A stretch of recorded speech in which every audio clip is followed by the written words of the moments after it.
استنجا کی دو قسم جو ہم نے بیان کی تھی، غسل کا طریقہ تھا، تو استنجا کی دو قسم ہم نے بیان کی تھی کہ اس میں استنجا کرنا فرض اور واجب ہے۔ تیسرا قسم استنجا کرنا سنت ہے جب نجاست اپنے مخرج سے تجاوز نہ کرے۔ مخرج تو جانتی ہے، ادائی جگہ، مثال کے طور پر دال کہاں سے ادا ہوتا ہے؟ منہ سے۔ دیکھو اس کو کہتے ہیں جس جگہ سے وہ چیز کیا ہوتا ہے خروج کرتا ہے اس کو کہتے ہیں مخرج۔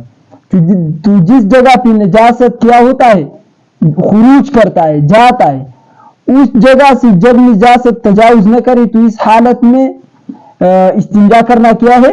سنت ہے۔ دیکھو ایک شخص نے پاخانہ کر دیا لیکن نجاست ادھر ادھر نہیں گئی، اپنی جگہ سے نیچے گر گیا، تو جگہ سے تجاوز جب نہیں کیا تو اس حالت میں استنجا کرنا کیا ہے؟ سنت ہے۔ نمبر 4 قسم جو ہے استنجا کرنا مستحب ہے، اس وقت جب آدمی پیشاب کرے اور پاخانہ نہ کرے۔ کیا کرے؟ پاخانہ کرے، پیشاب کرے یا پاخانہ کرے، تو اس حالت میں استنجا کرنا کیا ہے؟ مستحب ہے۔ سنت بھی نہیں ہے، واجب بھی نہیں ہے، فرض بھی نہیں ہے۔ تو اس وجہ سے یہ تو ہم نے وضو میں بیان نہیں کیا کہ اس کی 5 حالت ہے۔ تو چوتھا نمبر پر استنجا مستحب ہے جب انسان پیشاب کرے یا پاخانہ کرے، تو اس حالت میں استنجا کیا ہے؟ مستحب ہے۔ نمبر 5 استنجا کرنا بدعت ہے۔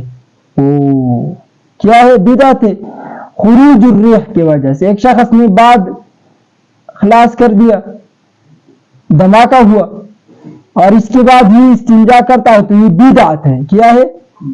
سمجھئے 5 قسم، 2 فرض اور واجب کا، تیسرا سنت کا، چوتھا مستحب کا، 5واں بدعت کا۔ ٹھیک ہے، نماز بھی 5، استنجا کے اقسام بھی کتنے؟ 5۔ تو یہ اللہ ہم اس پر عمل کرنے کی توفیق عطا فرمائے۔